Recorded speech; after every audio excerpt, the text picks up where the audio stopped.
Para falar sobre esse assunto, convido para participar aqui com a gente do TVT News segunda edição, o professor e historiador Valério Arcari. Boa tarde, professor, 16 horas e 39 minutos. Prazer enorme revê-lo aqui nessa segunda-feira de alta tensão. Olha, eu vou falar uma coisa, numa perspectiva global, eu não me lembro de ter vivido ao longo dos meus 57 anos uma segunda-feira tão tensa como essa. Estou correto em estar apreensivo assim, professor? Boa tarde. Boa tarde, Dom, todos os que acompanham a TVT. Sim, é uma segunda-feira sombria para o mundo. E eu creio que o Celso Amorim tem razão em fazer os alertas. Veja, Dom, a história ensina que nenhum Estado é invencível.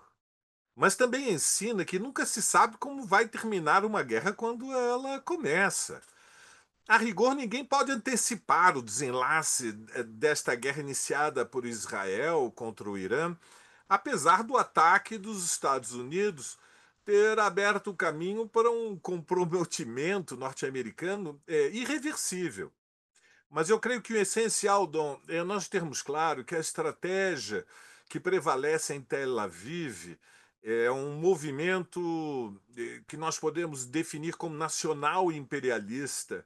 E o seu objetivo real é derrubar a República Islâmica. O regime de Teherã, Dom, é um raro Estado independente na periferia do mercado mundial. E Netanyahu arrastou Trump, que está improvisando um giro político, provocando até dissidências na própria extrema-direita que o apoia, para também fazer uma avaliação da reação de Moscou e Beijing ao exibir a sua superioridade militar, que é o diferencial, o trunfo principal. Evidentemente, Trump exerceu o poder ao anunciar tarifas exorbitantes, mas a força do complexo militar industrial norte-americano que ainda preserva o lugar de supremacia dos Estados Unidos no sistema internacional. E Trump está subvertendo esta ordem internacional, ele está desconhecendo a ONU e tomou a iniciativa de se unir a Israel, violando todo o direito internacional. Eu creio, claro, que é evidente, parece mais provável uma derrota militar iraniana em função dessa enorme disparidade de forças. Mas, Dom, a máquina militar sionista associado ao poderio dos Estados Unidos, embora ela seja esmagadoramente maior, e é evidente que o Irã não pode resistir sem apoios da Rússia e da China, que hoje são, no mínimo, improváveis. Mas nós não podemos desconsiderar que há vários tipos de derrotas. Veja, destruir a infraestrutura militar do Irã em uma guerra aérea não é o mesmo que conquistar o país. Isso é impossível sem uma invasão. É verdade que a maior vitória de Netanyahu até agora foi política, é a decisão de Trump iniciar estes bombardeios por prestações, mais ou menos camuflando a decisão de declaração de guerra. Agora, qualquer pessoa lúcida compreende que a destruição das centrífugas como pretexto de que o Irã não pode ter armas nucleares é uma tentativa de legitimar como defensiva o que é uma brutal agressão. Só serve para mascarar o plano imperialista. E o desafio de verdade, Dom, é a disputa contra a China pela supremacia de poder no sistema internacional. E o regime islâmico é o principal obstáculo para um pleno domínio do Oriente Médio pela tríade. E veja, eles estão interessados em derrubar a República Xiita porque eles querem garantir a sua hegemonia incontestável em todo o Oriente Médio. Estão sinalizando para a China: olha, aqui tem 70% das reservas mundiais de petróleo. Nós vamos ter o controle desta região. Vocês construíram essa linha de ferro do Irã até a China. Saibam que eh, nós temos força e vamos agir para impedir que a nossa supremacia seja ameaçada. É isso. É. O professor Valério, nós tivemos, né, estamos acompanhando com máxima atenção, como eu falei aqui, e a primeira resposta do Irã foi a sinalização através do parlamento, né, do fechamento do estreito.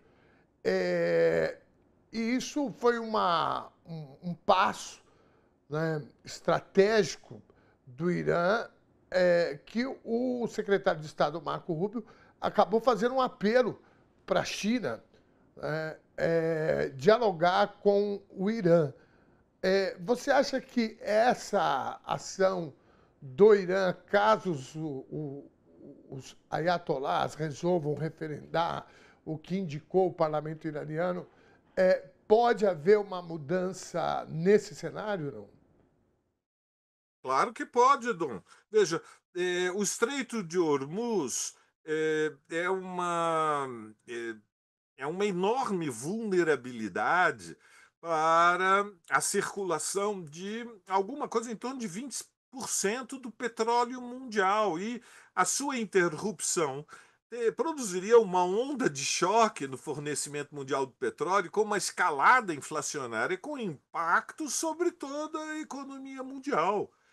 E, por outro lado, vocês podem considerar também o fato de que, eh, quando se inicia uma guerra, existe uma disputa militar, e neste terreno, evidentemente, a superioridade norte-americana e israelense é esmagadora, mas há uma outra disputa, que é a disputa pela consciência de centenas e centenas de milhões de pessoas no mundo. Vejam, há 300 milhões de pessoas no mundo que abraçam a religião muçulmana. Os xiitas são um quinto, mas a solidariedade dos sunitas diante da agressão sionista, com agora o apoio de Trump, já foi despertada. E dentro dos Estados Unidos, o Trump enfrenta um movimento que se inicia antes dele completar 6 meses no poder, ou seja, numa velocidade vertiginosa, quando nós comparamos com as ações internas, os movimentos que nos anos 60 conquistaram as ruas nos Estados Unidos contra a invasão norte-americana do Vietnã. Então, nós temos que considerar diferentes variáveis. Não se resolve uma guerra só com bombas. Ademais, sobre o desenlace, o desfecho estritamente militar, nós temos informações insuficientes. Trump garantiu que o bombardeio foi um sucesso total. Nas suas palavras, obliterou as centrífugas iranianas. Mas o regime de Teherã afirma que seus estoques de urânio enriquecido permanecem intactos, ou seja, mais provável é que os dois estejam mentindo, e todas essas informações são controversas.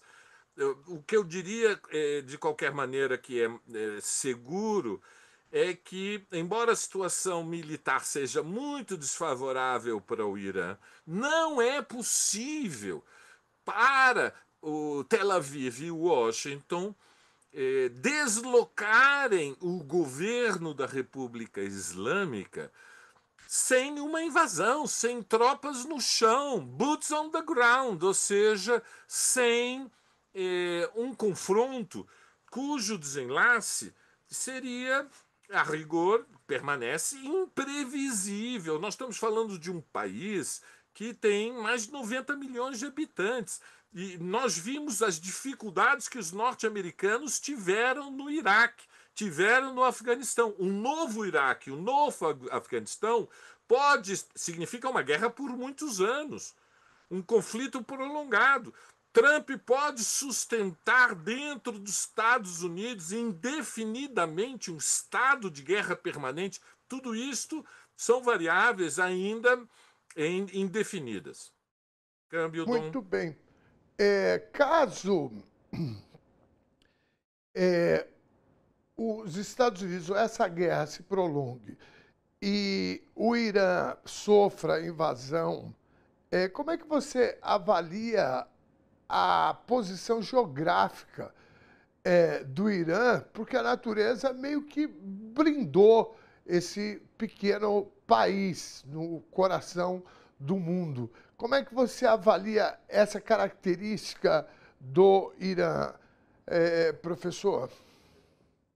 Veja, três notas. A primeira, não há razões neste momento para imaginarmos que a coesão social interna do Irã desmoronou. Ou seja, de que o regime é um castelo de areia, como foi o regime de al-Assad na Síria. Tudo sugere, com as informações disponíveis, que são precárias, porque o regime é um regime ditatorial, a República Islâmica é um regime ditatorial, não é uma ditadura de tipo fascista, ou seja, tem disputa política dentro do movimento islâmico. Existem eleições, elas são competitivas, surgem vários candidatos, mas, embora não seja uma ditadura monolítica, é um regime forte. Mas não há razões, repito, para nós imaginarmos que o grau de coesão social, ou seja, a base de sustentação do regime, é tão frágil que ele vai desmoronar como um castelo de areia, como foi o regime de Assad. Primeiro elemento. Segundo elemento, o Irã é um grande país. Não é exatamente um pequeno país. Ele se estende do Cáucaso até a fronteira com o Paquistão, da fronteira com o Iraque, com a Síria e com a Turquia, até o Golfo Pérsico, uma região montanhosa. E, portanto, uma.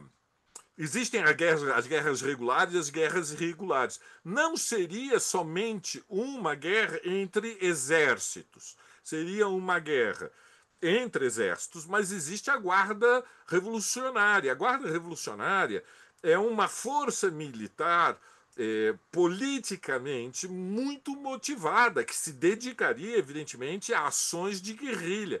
O desenlace, portanto, de uma guerra seria, a rigor, imprevisível, e é muito provável que, repito, é, o Washington teria dificuldades políticas e sociais de manter esse esforço.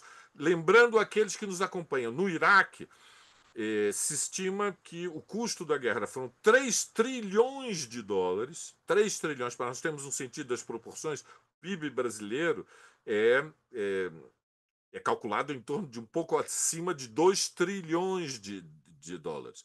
E nós estamos falando de 300 mil mortos. Então, eu diria que o desenlace de uma guerra, se houver uma invasão, é imprevisível. E diria que, neste momento, é improvável que o sionismo, ou seja, Netanyahu, arraste os Estados Unidos para uma invasão terrestre do Irã. Tudo sugere que Tel Aviv estabeleceu uma estratégia que é tentar derrubar o governo, apostando que é um castelo de areia. Estão provavelmente subestimando o que é a República Islâmica. E, evidentemente, sem tropas no chão, repito, não é possível derrubar o governo. Pode haver um desenlace, portanto, que abra o caminho para negociações sem uma invasão. Esse cenário existe, é por isso que Teherã colocou na mesa a carta de bloquear o movimento dos grandes petroleiros pelo Estreito de Hormuz, para sinalizar que ele pode produzir um curto-circuito no fornecimento mundial de petróleo por um período indefinido, provocando uma escalada inflacionária no preço do barril e um impacto sobre todas as economias, a começar por aquelas economias que dependem mais da importação do petróleo, como são as da União Europeia ou o Japão.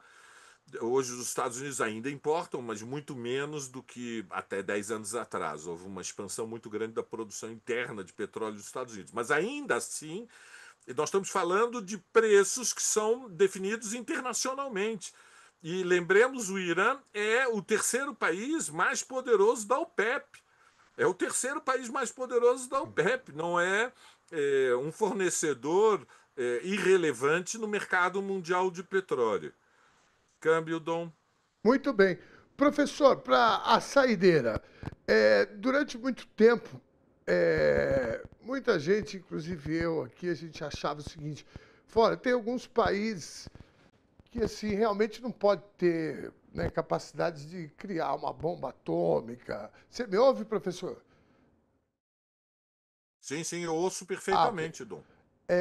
Bom, e hoje a gente está numa situação de que o país, se não tiver uma bomba, né, a capacidade de ter uma bomba atômica, de produzir uma bomba atômica, ele fica vulnerável no meio, né, dessa falta, completa falta de cumprimento dos pactos que a humanidade ao longo do tempo foi construindo para o bem da sobrevivência, né, de todos nós. Você acha, uma pergunta bem direta, que o Irã estaria produzindo, né, para ter a capacidade de realmente, né, ter uma bomba atômica? Não. Nós não sabemos, né? Isso é um segredo de Estado. Qualquer opinião é uma, digamos, é aventureiro. É evidente que a estratégia de enriquecimento de centrífugas ela tem como premissa duas condições. Bom, a primeira, é, o Irã sabe que o petróleo é um recurso não renovável. Então, a economia iraniana depende essencialmente da renda petroleira. Hoje, o Irã exporta mais de 80% da sua produção, que está em torno de 2 milhões de barris diários, para a China. Mas, digamos, isso é muito importante para o Irã. Do ponto de vista da China, é um pouco diferente, porque esta importação de aproximadamente 1,8 milhão barris diários corresponde a pouco mais do que 10%, 12% do consumo da China. Então, é, o Irã, ao estabelecer um programa de centrífugas, ele quer garantir a sua soberania energética, porque sabe que ele tem uma janela histórica até se esgotarem as reservas de petróleo, e é legítimo. É inalienável direito. Isso quem o diz não sou eu, que sou um professor de 68 anos, que está há 50 anos na estrada da esquerda brasileira. Quem o diz é a ONU. O Tratado de Não Proliferação tem como um dos artigos fundamentais o direito inalienável ao domínio da tecnologia nuclear para fins pacíficos, a começar pela produção de eletricidade.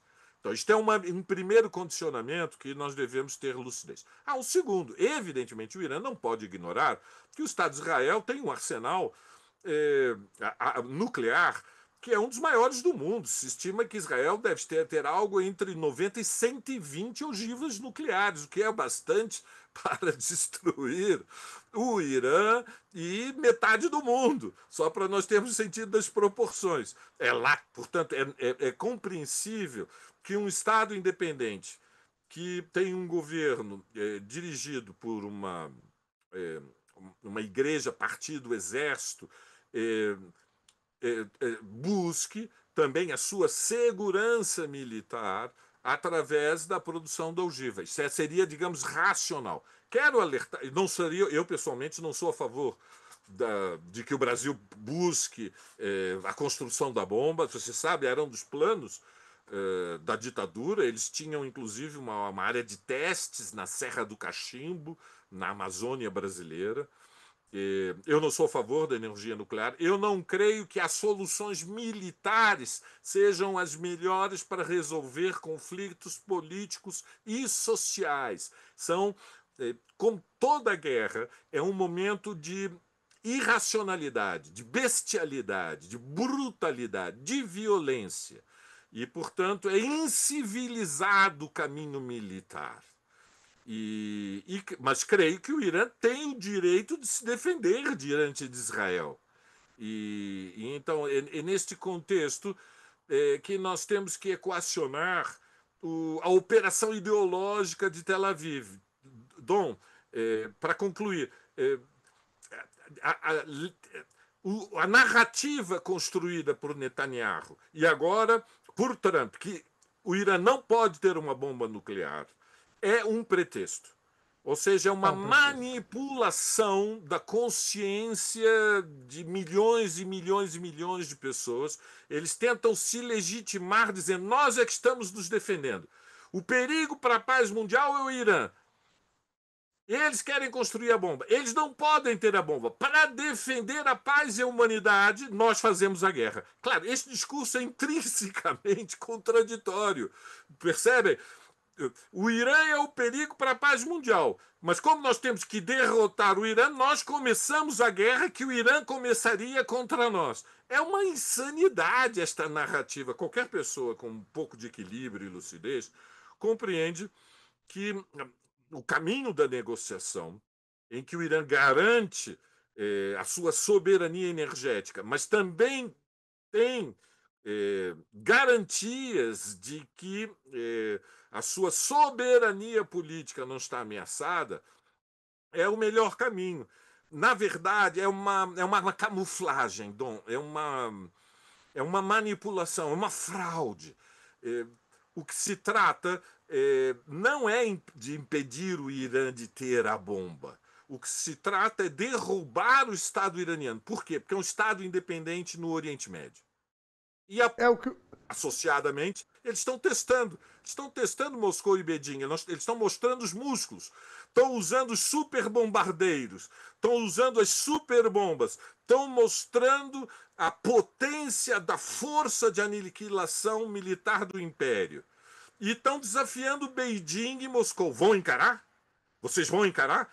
Porque nós vamos dominar, nós vamos tentar derrubar este governo independente. Não pode haver governo independente no Oriente Médio. A nossa supremacia no mundo não pode ser questionada por ninguém. Portanto, indiretamente, a guerra é também contra Beijing, também é contra a China, para preservar a hegemonia de poder no sistema internacional. Muito bem. O presidente Donald Trump já começou com esse discurso agora que a mudança de regime também seria bem-vinda. Querido professor Valério Arcari, muitíssimo obrigado, uma excelente semana para você, na medida do possível.